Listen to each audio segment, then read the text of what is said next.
feel like I'm flying. Why am I doing the Rose line? Yeah. I'm king of the world. I always associate with Rose more.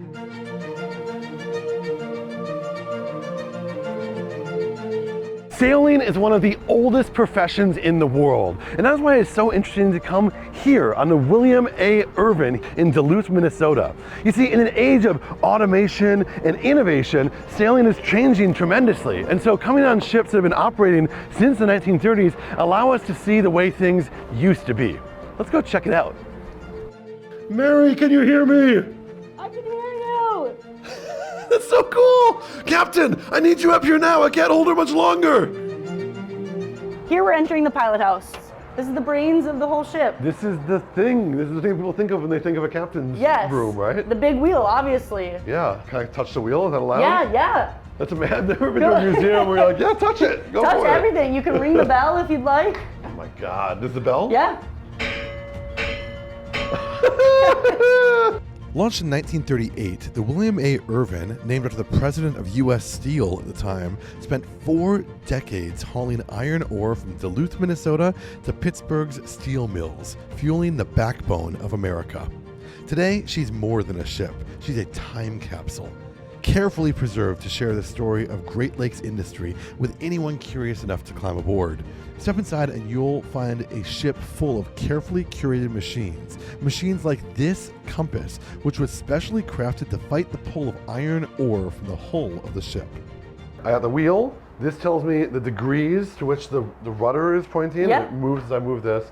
I've got the compass over here. Yeah. What are the balls for, the red and green balls? That's to keep balance. You would need to calibrate it since we're carrying so much, you typically iron ore, which is magnetic, that this might be, being a magnetic compass, it might be interfered with. And so they would have to recalibrate it.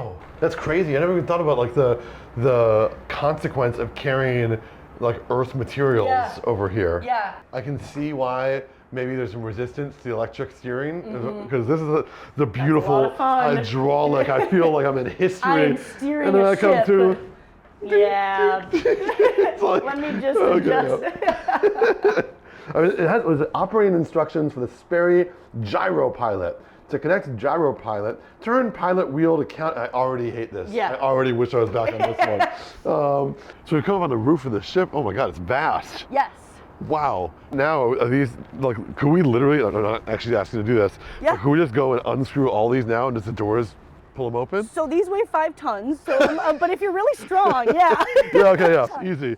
They would pay someone, a staff member, to untwist all of them manually around, and then someone would be on the hatch crane going up and down. They'd pick it up, set it down, and then it would have been filled to the brim with taconite iron ore. This is what the cargo hold is. So it's split up into 3 sections. Can I try something? Yeah.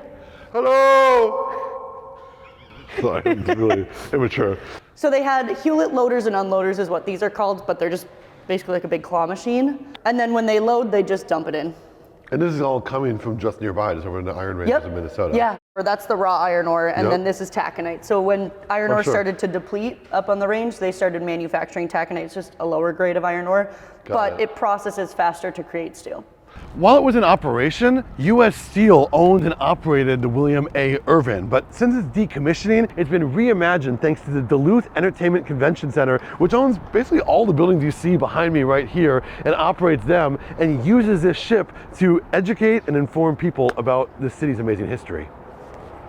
So here we are in the engine room. Okay.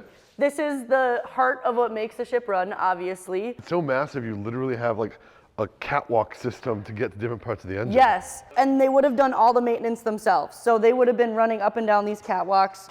They would have been fixing whatever needed fixing. They had to have access to everything. There's literally a wrench down here I'm looking at. It looks like people have just set down their equipment and gone on lunch. Yeah, exactly. I mean, as any person knows, you lose your tools. So when we had a wrench that was specific for that machine, they would just tie a rope and leave it there so that no one would take it from when they needed to use it. And it was always there ready. So I'm seeing something that, I mean, I shouldn't reference it, but Titanic is like the thing that Yes. I know from, is there's a thing there with a big handle. What does that actually do? Exactly, it's the Chadburn. So the engine room, it would have been 120 degrees, the steam's rolling, and it's loud. All of these machines are running. Sure. So you're in hearing protection. We would have to yell in order to talk to each other. Yeah. But the captain is up in the front telling us what the engine room needs to do. Yeah. So he needs to communicate with us. He can't call us. He can't radio us. We can't hear. So he uses a Chadburn. So he has a matching one up in the pilot house. When he moves, so you'll see his arrows right here. Yeah. We have it offline so we can play with this. Yeah. So his arrow moved. He wants us to go full throttle. Yep. They did everything in their power to keep everything running as smoothly as possible. That's the thing that's unique about sailing, isn't it? It's like, Yeah. there's not many things in this world where you are just fully out on your own with no safety net. Yeah. That's kind of what this is. Yeah. When our arrow isn't matching his, we hear this. Oh. And so when we hear those bells ringing, we know Captain's sending us a new order. Yeah. We have to come check the Chadburn, and then we'll move our arrow to match.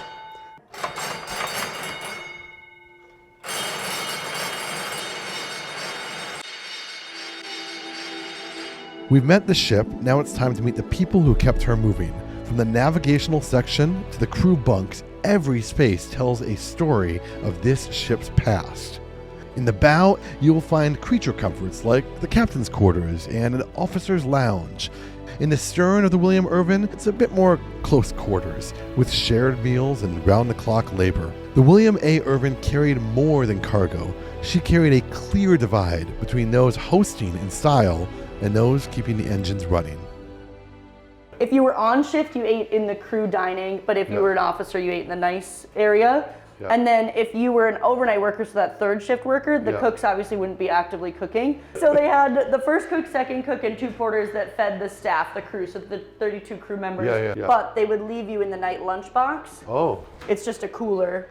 Yeah, okay. But they would leave all the food for third shift people to Cool. be able to eat in here. They would have had everything fresh. So 7 days typically to get from Duluth to Ohio and back. And so they would load up for 7 days fresh food. They ate really well. Also, obviously, coffee was a huge thing. They're all working. And this coffee was heated by the steam of the engine. So it was hot coffee all day, 24/7. And then, it would be heated from the steam. The engine's connected to the coffee. That's amazing. Yeah, they just made sure there was a pipe specifically to keep this hot. You'll see throughout, we've got like all of these outlets and stuff.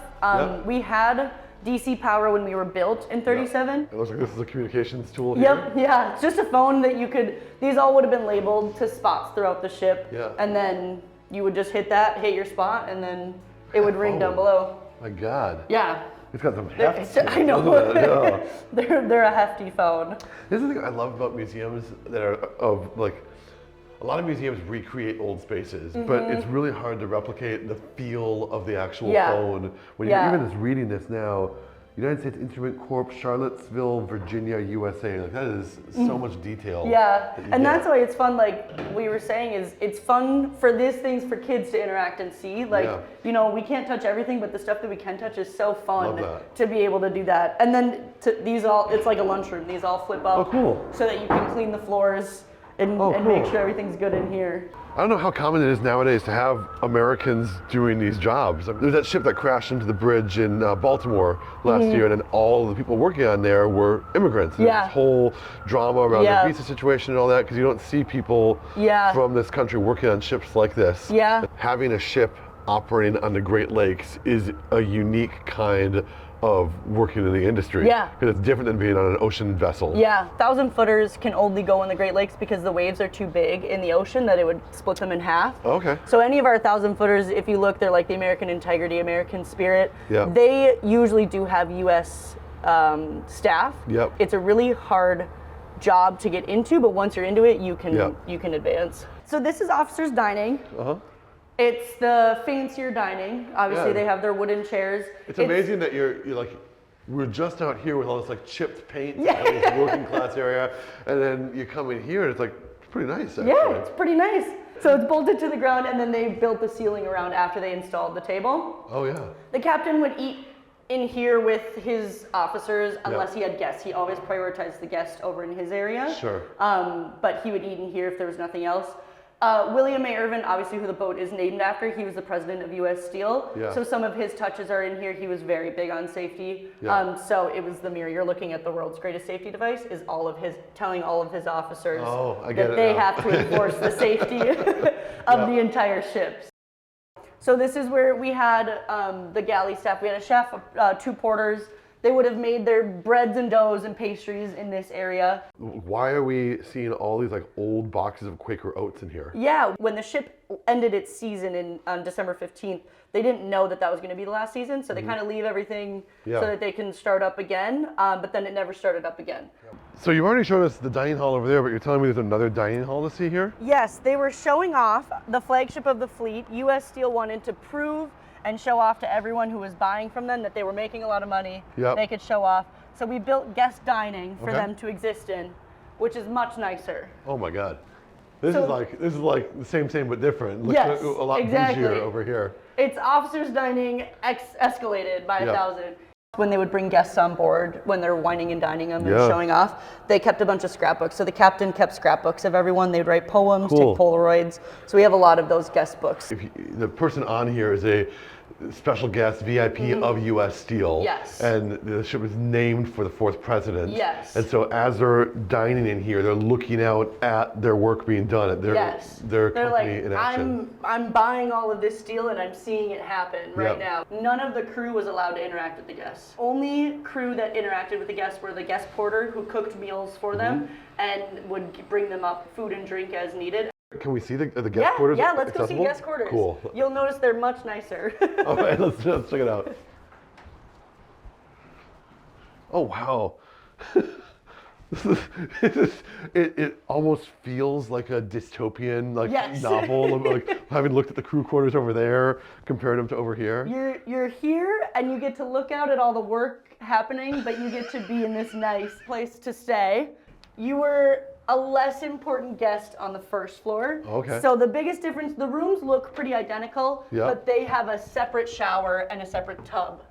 This is all veneer, right? We're showing people how nice the accommodation and what a great job U.S. Steel is doing, and yet we are still on a functioning ship. And so we have, I see right here, a bell with big scary red letters. General alarm, when bell rings, go to your station. Yes. And so you can't totally hide the danger. No, because they had to be prepared if something happened.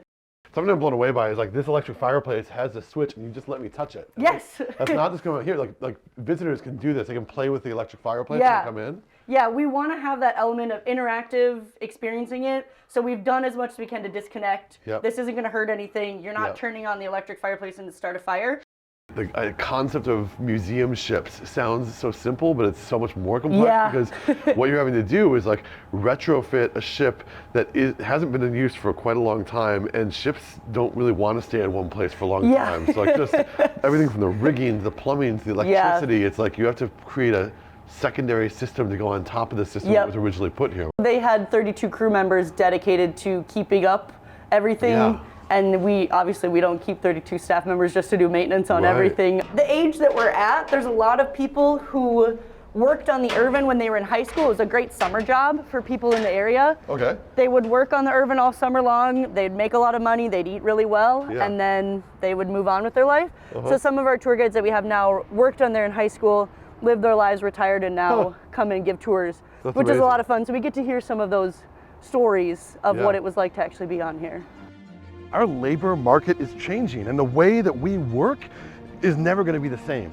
That's why it's important that we preserve places like this. This is a place that changed and innovated over generations, and we shouldn't just scuttle them or sell them for scrap, but appreciate them like they do right here in Duluth, Minnesota. I know there are other ones like this here in the United States, and I would like to hear from you in the comments where I should be checking out next. In the meantime, if you want to check out the William Irvin, well, you can see the link in the description or my bio. Thank you so much for watching.